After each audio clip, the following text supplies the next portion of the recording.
Hello there everybody, Adam Cleary here, and not only is this video sponsored by HelloFresh, but you'll get to see me play with some knives once Simon's talked to you about the wrestling.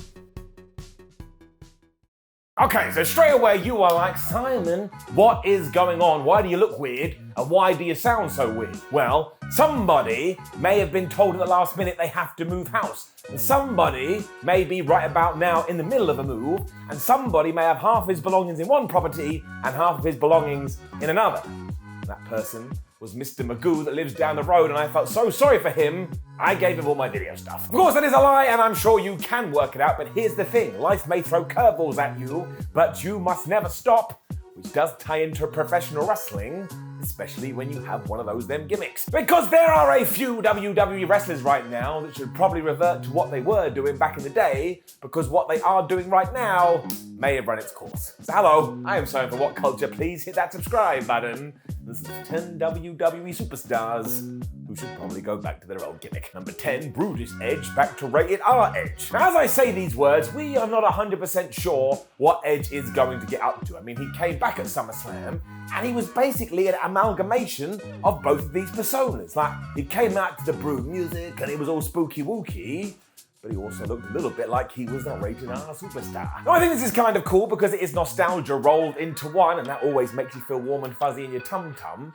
But eventually he should pick one, and if we are trying to tap into that, surely you've got to go for the latter, because when you go through Adam Copeland's career, he was at the top of his game when he was rated R. Now, I kind of know why Edge is doing this. One, he's probably looked around the locker room and gone, well, I can be the new Undertaker. But two, there are rumors that WWE is going to go PG-14 soon.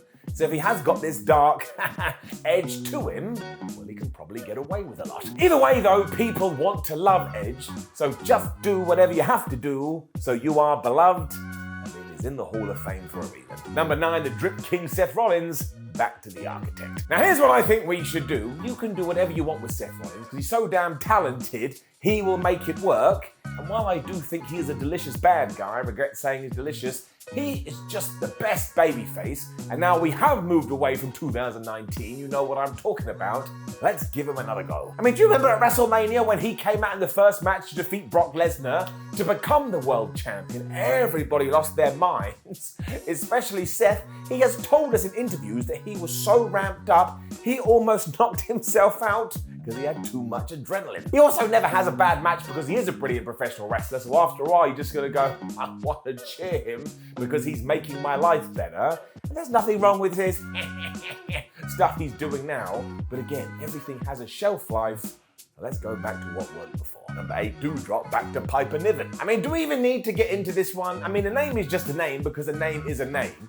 But if you know everything that Piper Niven was doing back in NXT UK, you didn't have to muck around with her name. Just make her be a badass, because she is a badass. And I get it too, when they sat down and looked at the main roster and decided, well, where can we insert her? They thought she'd be a good sidekick for Eva Marie, but here's the thing. Eva has left the company. There's a brand new person in charge. You're trying to rebuild your women's division.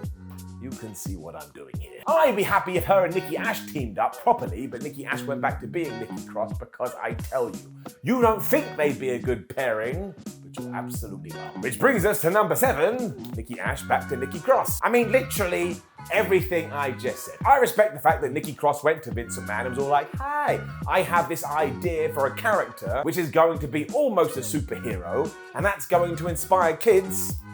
In around about 5 minutes, WWE went, I know what we can do. You can always lose. Do not forget either that Nikki A.S.H became the WWE Raw Women's Champion after she cashed in her Money in the Bank briefcase, so we've certainly given it a go.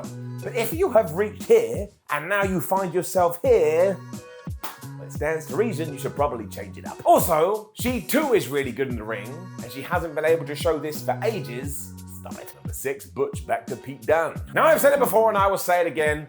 I like Butch. I think Pete Dunne embraced that character and remembered the old saying, no matter what you give you, make sure you knock it out the park. That's what he's done, he's been very entertaining. But much like other gimmicks we have talked about on this list, it can only go so far. While you could probably actually get a few more months out of Butch, eventually you gotta change him back to beat Dunne and present him as the killing machine that he is, because once more, go and check out any match he had in NXT. He never had a bad one. I also think too, when it comes to the main roster tag team division, that Ridge Holland and Pete Dunne together could be a proper force. And given that I am excited about all areas of WWE right now because Triple H is in charge, and the fact that Hunter absolutely loves Pete Dunne, I'm gonna close my eyes and I'm gonna cross my fingers and I'm just gonna hope. Konnichiwa! Hajime mashite Adam Cleary desu. And this video is brought to you in association with HelloFresh. So we've partnered with HelloFresh, America's #1 meal kit, to bring you A, this video, B, a wonderful special offer, and C, these tantalizing soft focus shots of my flat and hands. So what is this? Well, if you pipe down, I'll tell you. HelloFresh ship delicious pre-proportioned ingredients and seasonal recipes right to your door. It's easy, it's tasty, it's affordable, and I do personally get them in quite a lot. Now, yes, I know when someone on YouTube normally says, "Ooh, I use this myself," it's just kind of something they say, but no, really, I am a freak. These are all my recipe cards, and today we're making, tandoori style chicken loaded naans. Now, when my celebrity, supermodel, UN ambassador girlfriend is off saving the world, I have to cook for one, which means I quite often end up wasting stuff or making a huge batch and having it for dinner every single night. But HelloFresh portions it all out for you, so there's much less prep and way less waste. They have an amazing set of vegetarian options, and I knocked up this absolute masterclass in about half an hour. We can't even legally show what I did to those potato wedges. Also, I'm personally terrible for getting in a bit of a rut with recipes, so their choice of meals is incredible for me. Look at them all. Go to HelloFresh.com and use code WhatCulture16 for 16 free meals across 7 boxes and 3 free gifts. Your life will still be a mess, yes, but trust me, you will be stupendously well fed. Anyway, back to the video.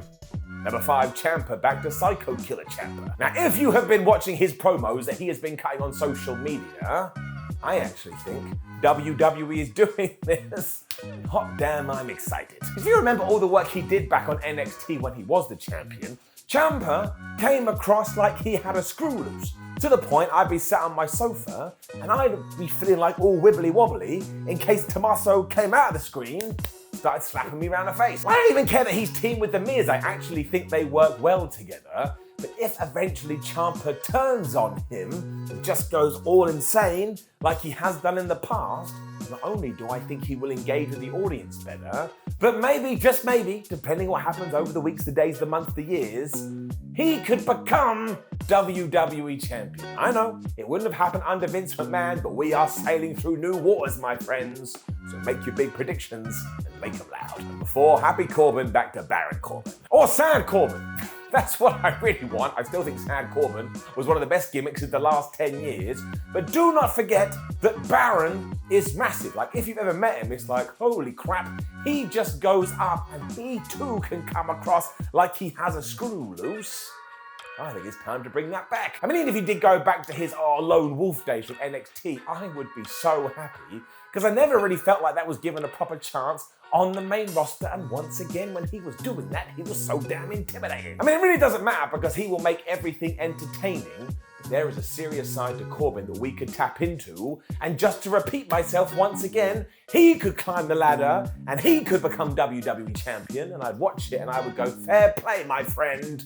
You have put in the work. Number 3, Spooky Alexa Bliss, back to the old Alexa Bliss, which is another one that does seem to be in transition. Now, Lily ain't gonna go anywhere because she is selling a ton of merchandise, and don't forget WWE's main purpose of being alive is to make money, and it does seem like Alexa wants to go after the WWE title on either Raw or SmackDown, and if we do that, and we are trying to make her a babyface, well, what she was doing years ago was much better. Now, I do want to point out that I appreciated the effort she made with the spooky stuff, and the team with Bray Wyatt was very interesting, but it's just ran its course for me. And when she did return to Raw, and she felt like her old self, in about 3 seconds, I was like, yep, this is better, go Alexa. So once again, this ties back into the fact that it does look like we're about to rebuild the WWE Women's Division, and if Alexa Bliss isn't the pivotal part of that, What the flub are you doing? Number 2, Ezekiel back to Elias. You know who looked at the Drifter on NXT and said, look, you probably ain't gonna work down here, but when you get to the main roster, you're gonna be a massive success? It was Triple H. Now, I loved all the stuff with Ezekiel, and I'm quite sad that it's vanished from television, but there really wasn't much else you can do with it, and if you do just lay it to rest, and you do bring Elias back, not only can you present him in the way that he was always meant to be presented, but you can also present Kevin Owens as the NXT Kevin Owens.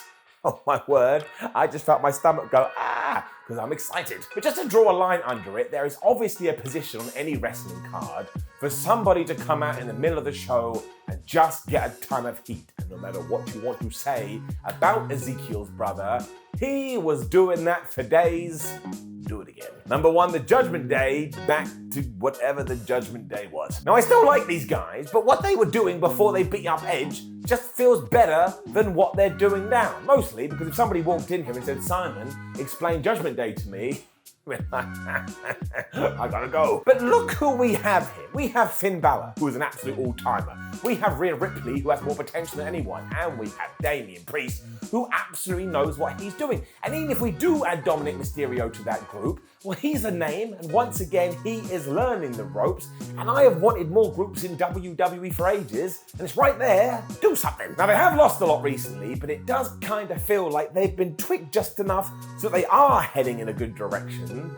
This is another one where we keep our fingers crossed, because I tell you, the secret sauce is somewhere. We just have to swim through the abyss to find it, and when we do, it's gonna click. Now, any other wrestlers who should probably revert back to their old gimmicks, make sure you let us know in the comments below, and don't forget to like the video, share the video, and subscribe. And head over to whatculture.com, where you can read yourself some articles like this with your own eyes. Make sure you can follow us on social media and breathe. It's really important to breathe, and we have lots of videos. I can see one now. My name's Simon What Culture. Thank you very much for watching me as always. Don't worry, normal service will resume next week. I am quite literally between 2 houses. It's making my life so damn stressful. Goodbye.